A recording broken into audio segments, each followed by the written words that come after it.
$1.2 अरब की ग्रांट पाकिस्तान को मिलेगी। पहले कभी खर्च हुआ है? आप क्या समझते हैं, कभी नहीं हुआ? नहीं हुआ, कभी भी नहीं हुआ। ये गवर्नमेंट भी ऐसे ही है, ये भी अपने वादों में उस तरीके से भरपूर तरीके से कामयाब नहीं हो पा रही, क्योंकि इन्होंने आवाम के लिए किया ही क्या है। हम तो यही कहना चाहते हैं भाई, इधर कुछ भी नहीं होगा। वही बात आ जाती है, सच्ची बात के किसने चलानी है हुकूमत, ये तो सबको पता है। बिस्मिल्लाहिर्रहमानिर्रहीम, अस्सलाम वालेकुम। अय्यर के न्यूज़ से मैं हूं चांद नाज़रीन कराम। आज हम मौजूद है अवाम से उनका पॉइंट ऑफ व्यू लेने के लिए कि पाकिस्तान में अवाम किस तरह की मुश्किलात को फेस कर रही है, चाहे वो मुआशी तौर पे हो, चाहे वो आटे की मद में हो, घी की मद में हो, पेट्रोल की मद में हो। अवाम से उनका पॉइंट ऑफ व्यू लेंगे कि वो किस की मुश्किलात को फेस कर रही हैं। लेकिन दूसरी जानब क्योंकि IMF का वफद पाकिस्तान आना था और $1.2 अरब की ग्रांट पाकिस्तान को मिलनी थी, लेकिन उससे पहले उनकी एक डिमांड थी कि हुकूमत वक्त की जानिब से गवर्नेंस एंड करप्शन की रिपोर्ट जारी की जाए।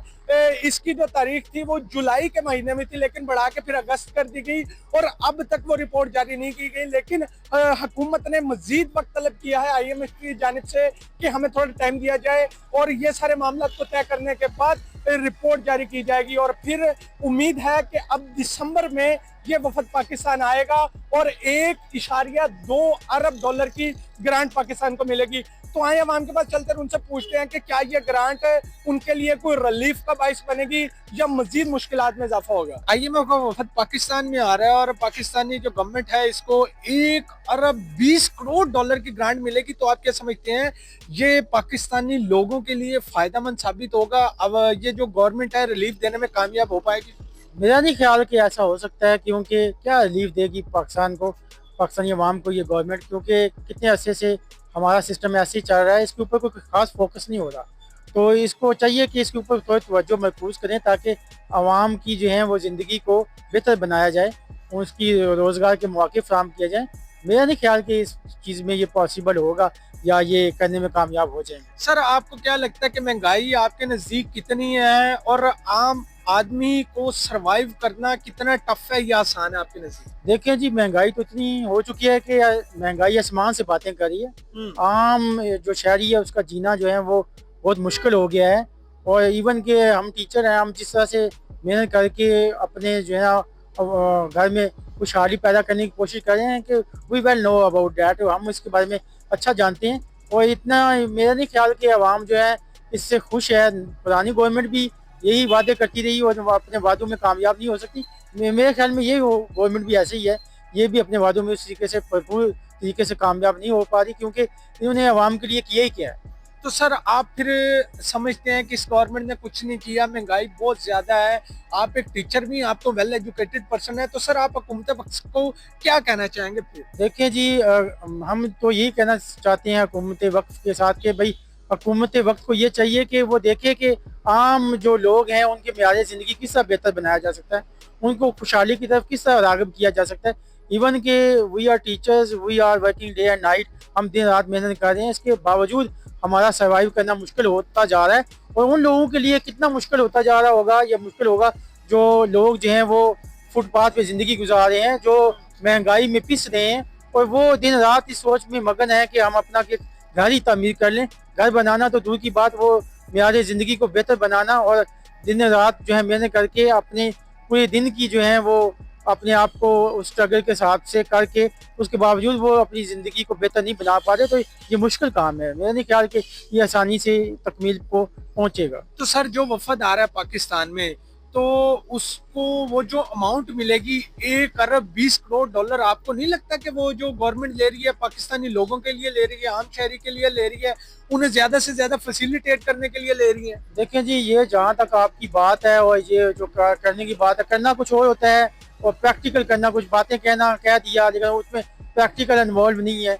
प्रैक्टिकली ये चीज़ें हमें नजर आए तो फिर हम समझ सकते हैं कि we are going to progress और कुछ और है। मेरा नहीं ख्याल ये हुकूमत भी पिछले हुकूमत की तरह बातें करती रहेगी और कामयाबी के साथ हमें कम ही नजर आती है। पाकिस्तान में आज के वक्त में महंगाई की शरह कैसी है और जो आप भी आम आवाम है तो किस तरह की मुश्किलात फेस करना पड़ रही हैं आपको?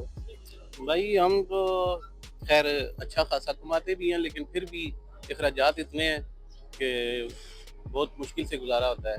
तो जो बेचारे दिहाड़ीदार मजदूर हैं उनके तो फिर हालात आप खुद उनसे सवाल कर सकते हैं, फिर पूछ लें गरीबों की जो हालत है।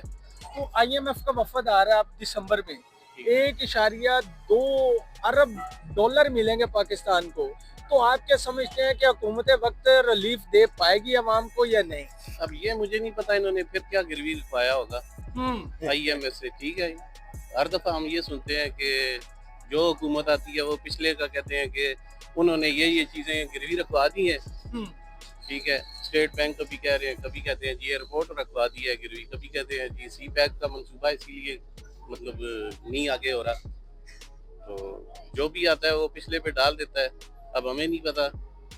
तो आपको लगता है कि अब ये जो पैसा मिलेगा ये अवाम की फलाह बहबूद के लिए खर्च होगा?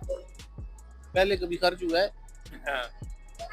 आप क्या समझते हैं, कभी नहीं हुआ? नहीं हुआ, कभी भी नहीं हुआ। तो फिर ये फंड जो आ रहा है तो फिर चलता है फंड का यही सुनते हैं मीडिया में, इतना फंड आ रहा है, ये चीज मिल रही है, लेकिन मिलता कुछ भी नहीं है। गरीब आवाम को क्या मिलता है? कुछ भी नहीं मिलता है। तो आप क्या समझते हैं फिर ये जो वफद है पाकिस्तान नहीं आना चाहिए और ये गवर्नमेंट को कर्जा नहीं लेना चाहिए? नहीं लेना चाहिए, बिल्कुल नहीं लेना चाहिए।